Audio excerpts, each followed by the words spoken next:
My name's Fiona Hine, and I'm a campaigner and activist from the United Kingdom. I've dedicated the last 3 years of my life to the fight for truth, justice, and freedom. But from 2020, for 2 years, we all suffered draconian measures based on unscientific and fictional modelling. These measures were enforced by a tyrannical government that repeatedly claimed to be following the science. I think we can all agree they did not. They created a science designed to fit a narrative, while these unscientific measures, restrictions, and mandates were forced upon us. During this time, it was not easy to be a dissenting voice. Most of us were censored, silenced, and cancelled, but some of us were arrested, charged, and convicted for exercising our human right to peacefully protest against these cruel and harmful measures. We were isolated, terrorized, and oppressed, and this was their new normal. While dissenting voices were silenced and ridiculed, and people who peacefully demonstrated were criminalized, the masses were coerced and manipulated through the use of behavioral science, fear-mongering, and wartime propaganda. They were forced into taking an experimental vaccine, and this is their new normal. Most recently, I have run a 6-month-long campaign that gave a voice to the COVID vaccine injured and bereaved. Oh, sorry.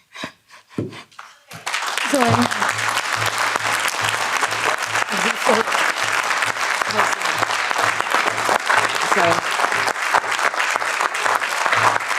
Thank you. So most recently, I've run a campaign for the COVID vaccine injured and bereaved. 2 of those ladies are in the room with us today, one who lost her mother and the other who's injured herself, who campaigned for truth and justice, not just for themselves, but for future vaccine injured, and we know that will come. I've campaigned for 2 years telling people that it would be safer to wait, that to discourage them from needlessly participating in an experiment. Unfortunately, today we see the results of a mass vaccination campaign rolled out globally with no informed consent. They mandated an experimental vaccine. They threatened people with the loss of their livelihoods. And now thousands of people in the UK alone have suffered life-changing injury, while others have been killed.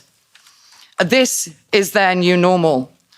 Our rights and freedoms were stripped from us in a way that we have never experienced before.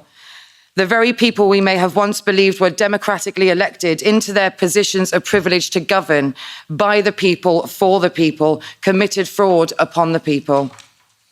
I believe that today, this fraud has been exposed. As Orwell said, all tyrannies rule through fraud and force, but once the fraud is exposed, they must rely exclusively on force. This power grab, as we know it, if we do not resist, will be that force, and that force will be our new normal. I stand with you today to congratulate these citizens for taking the first steps to tackle the transfer of power from the people to the unelected and unaccountable World Health Organization. Secondly, I'll call upon the citizens of the world to unite in their respective countries, as we will do in ours, and across all continents of the world, and to tell those citizens that you do have a choice. You have the power to effect change, and you have a voice, so use it. Now we must work together to stand against this power grab and at the very least, raise mass awareness, encourage and demonstrate mass non-compliance. You have a choice not to choose their new normal. Thank you.